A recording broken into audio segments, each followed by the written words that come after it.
This research was undertaken as a Caroline Villers Research Fellowship, and my research is jointly hosted by the Courtauld Institute of Art and the National Galleries of Scotland.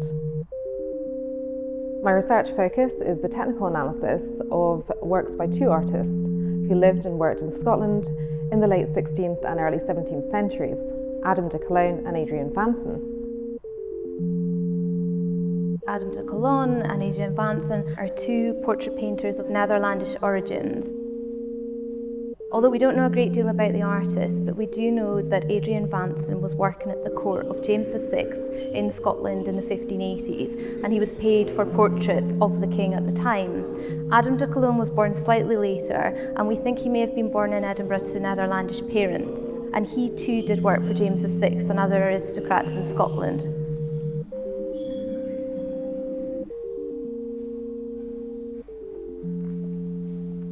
We've taken a slightly different approach to curating this exhibition. We've worked really closely with the conservation department, and that's been really fascinating because it's given us a deeper insight into some of the paintings. So as a curator, we tend to look at the painting on the surface, but the technical analysis has allowed us to delve deeper and see some more of the paint layers and the techniques that the artists have employed. I've been using the microscope to examine details of painting technique. Some pigments have really distinctive shapes, pigment particles, which means that you can identify them just down the microscopes, whereas other ones you'd have to use other analytical techniques, such as paint sampling and then microscopy or SEM EDX to identify them. And you can also see sometimes details of overpaint, which is later paint applied by restorers. So that will influence your discussion of technique because it's an area that's not original. Technical analysis is a really useful technique because it informs us how a painting was made, why a painting was made, how many artists were involved in a work's creation, and also how materials and techniques might have changed.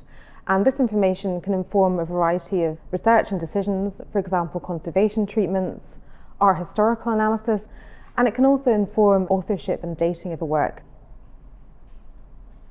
From the perspective of examining Adam de Colone, we're more likely to have an accurate assessment if we can get to the paint surface.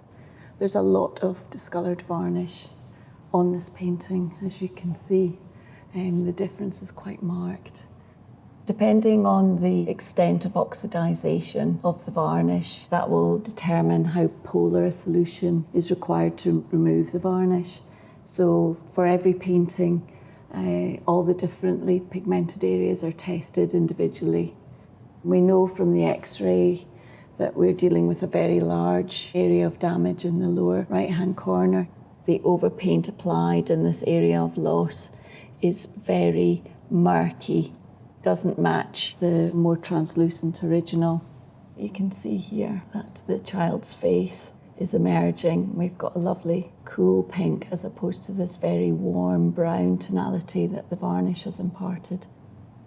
Cleaning a painting is not something you undertake lightly because anything that uses solvents is obviously quite a major intervention, but I think we're definitely getting good results here. Artists working in Europe at this time typically had up to 4 workshop assistants. Now these assistants would aid the master in various ways, from grinding and preparing pigments for paints, to preparing panel or canvas supports to work on, transferring designs onto these supports, and in painting the finished works either for sale or for commissions.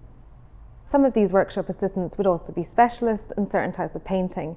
For example, they might be a highly skilled jewellery painter, and others might be apprentices or journeyman artists who worked for different studios. A lot of the project is assessing whether paintings seem to be from the same workshop. So you can see on a very tiny level the way that paint's applied using brushes, and also how different tools have been used, which you can get a sense are quite characteristic of one artist or one hand. So it's really useful for thinking about those sort of issues to do with authorship and workshop practice. The project has shed some new light on the paintings in the collection, but one of the main findings has been that out of 5 paintings that we thought were by Vanson, we now know that only 1 is by him. So this is really interesting because it brings to light that there were other artists working in Scotland that we just don't know a lot about, but we do know that 1 painting by Vanson exists in the collection, and it's of James VI of Scotland and dated 1595. Well, technical art history is a growing field. Basically, it involves a collaborative process whereby conservators work alongside art historians and curators and conservation scientists to glean a very broad and holistic picture of how a painting was made and what changes may have occurred since its creation. The majority of the discoloured degraded varnish layers have now been removed alongside some of the restoration. It seems, having examined the surface under the microscope, that a past restorer somewhat misunderstood the original technique of the artist and interpreted the thin, very delicate flesh tones as wear or abrasion, and has applied a very opaque paint layer. With time that has darkened, so by removing that we reveal more of the original. It makes such a huge difference because we don't want to see previous restorers' campaigns. We want to see the work of Adam de Colone, and certainly what we have revealed by the cleaning has been remarkable. It's a beautifully preserved painting. What's been really exciting for me is it's really brought the period to life. It's brought these 2 artists to life for the first time in 400 years. We now have an understanding of their materials and techniques, some ideas about their workshop practices. We're able to redefine their oeuvres, remove some works that are not by them, and create future work, thinking about who these artists could be.